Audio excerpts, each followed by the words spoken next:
Thanks for joining us. Tel Aviv's rage over a UN Security Council resolution calling for an end to Israeli settlements in occupied territories has been reiterated by the country's prime minister, who says that Israel cannot and will not accept it. I ask those same countries that today wished us happy Hanukkah, how did they vote on a decision at the UN which says that this place where we are celebrating Hanukkah is occupied territory? The Western Wall is not occupied, the Jewish quarter is not occupied, and other areas aren't occupied either. And therefore, we cannot and will not accept this decision. The resolution was able to pass after the US, Israel's old and close ally, abstained from the vote, with 14 countries voting in favor. Over the past 40 years nearly, America used its veto as a permanent member of the Council to scupper similar proposals. Despite the resolution, Jerusalem authorities are expected to allow more than 600 new settlements to be built across the Green Line. And the Israeli government is also taking various steps to demonstrate its discontent with the vote, as Paula Sleer reports.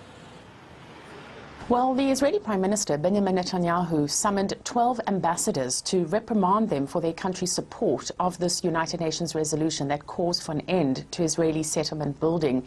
Separately, he also summoned the American ambassador to Israel for talks yesterday, Sunday.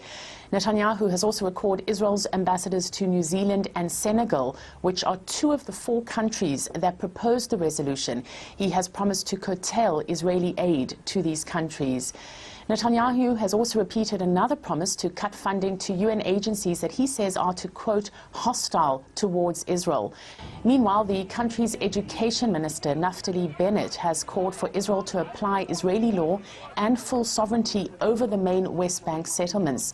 Netanyahu, however, has warned ministers from his own party that they should refrain from talking about annexing parts of the West Bank, as he says the American President Barack Obama may have more tricks up his sleeve. Netanyahu, of course, is waiting for Trump to take up the presidency. Netanyahu has accused Washington essentially of having a direct hand in the Security Council resolution. Relations between the United States and Israel have been deteriorating, as you know, for the past 8 years at least, and certainly now they've hit a new time low. Israelis deeply appreciate one of the great pillars of the U.S.-Israel alliance, the willingness over many years of the United States to stand up in the UN and veto anti-Israel resolutions. Our commitment to the security of Israel is rock solid. The United States will always have Israel's back when it comes to Israel's security. Those who threaten Israel threaten us.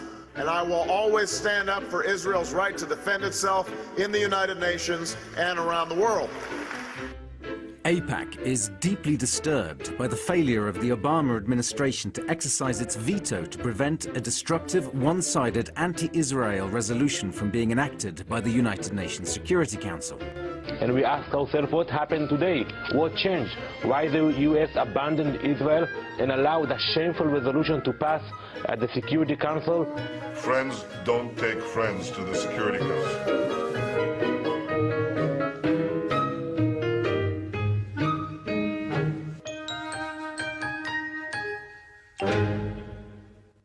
We discussed the issue with Gideon Levy, a columnist for the Haaretz newspaper. He thinks that the Israeli Prime Minister is posturing, trying to project the image of Israel as a mighty superpower. Netanyahu wants to give the message to the world that Israel will not agree to the resolution. But what really motivates Netanyahu is domestic politics and not international politics.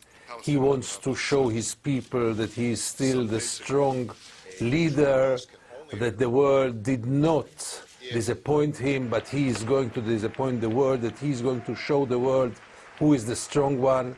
He's playing as if he is the head of a superpower. American-Israel relations are right now on hold because, as you know, in 20 days there is a new game and a new president in the White House. So whatever happens now is in many ways irrelevant, and therefore Netanyahu can afford himself to play the game also with the Americans. But once Mr. Trump will be in the White House, the game will be a different game. With a new direction expected once Donald Trump is installed in the White House, it seems that Barack Obama is using his last days there to throw himself in the way of the president-elect, despite earlier promises to ensure a smooth transition of power. Caleb Mopan explains. Donald Trump is moving into the White House next month, and Obama says that he just wants to be helpful.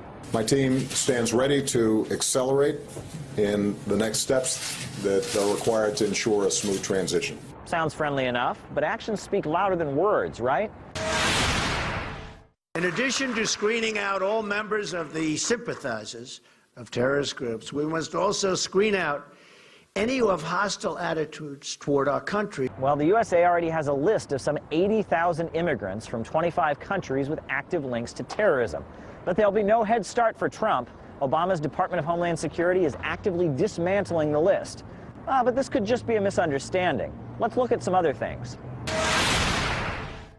On energy, I will cancel job-killing restrictions on the production of American energy, including shale energy and clean coal, creating many millions of high-paying jobs. Obama has just announced that millions of acres of federal lands and waters are indefinitely off-limits to oil drilling. Now, Trump can't reverse this executive order without permission from Congress. Any other points of contention? If we get along with Russia, that's very good. If Russia wants to spend millions of dollars a day dropping bombs on ISIS, I'm okay with that. Now, Obama's FBI and CIA have turned up the heat and said that Trump's victory in November wasn't the result of the natural workings of American democracy, but rather the result of Russian hackers. The Republican nominee for president was encouraging Russia to hack his opponent because he believed that that would help his campaign. Vladimir Putin himself directed the covert cyber attacks against our electoral system, against our democracy, apparently because he has a personal beef against me. Trump isn't buying it. I think it's ridiculous. I think it's just another excuse. I don't believe it. The White House is currently pressing Congress to tighten economic sanctions against Russia before Inauguration Day.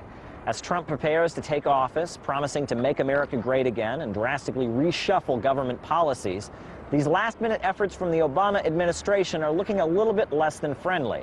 To many, it appears that this could be a last-minute effort to tie Trump's hands. Hillary Clinton was very close to Obama during the campaign. Obama campaigned for her. And she was running as the third term of Barack Obama, promising to continue his policies and expand upon them. So Obama seems to be taking Donald Trump's victory very personally and seems to be perhaps a little bit more determined than he might otherwise be to try to throw a wrench into the works.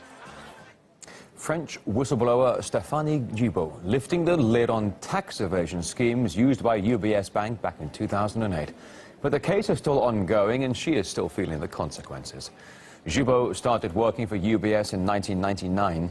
In 2008, she refused to destroy documents revealing the company's tax evasion schemes. 4 years later, a criminal investigation was opened into the case. In 2014, Gibaud published a book revealing UBS's practices.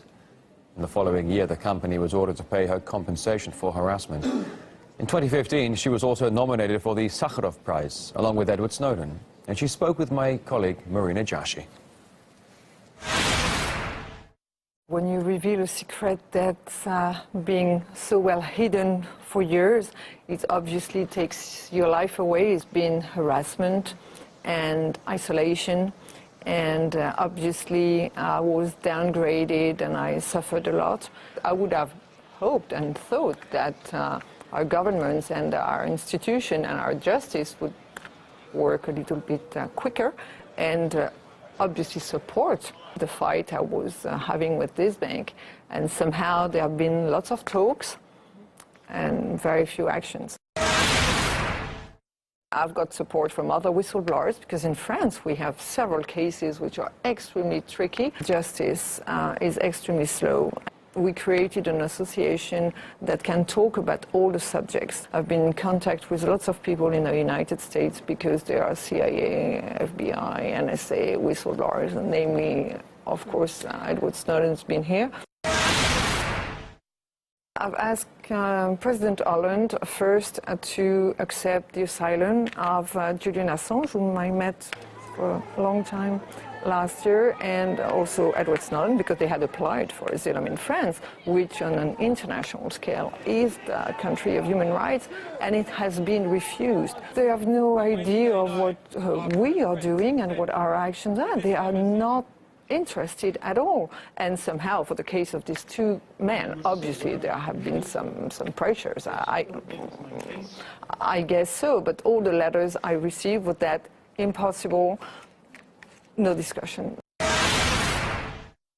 Let's now talk about what's happening in France politically right now, because France will be participating in elections, in presidential elections. How are people feeling about what's happening in France internally and externally? People are extremely tired in France. They have been somehow fighting a lot. Many people have lost their jobs. We have had politicians who haven't been able to cope with that problem anymore. We are totally abandoned. It's a little oligarchy, you know, which just protects their own interests. So we need a change. There are many new politicians who want to enter the field. We need someone close to citizens and who understands the citizens. Coming up next to RT International, a gritty look at what it's like to be homeless on the streets of the UK. Thanks for watching.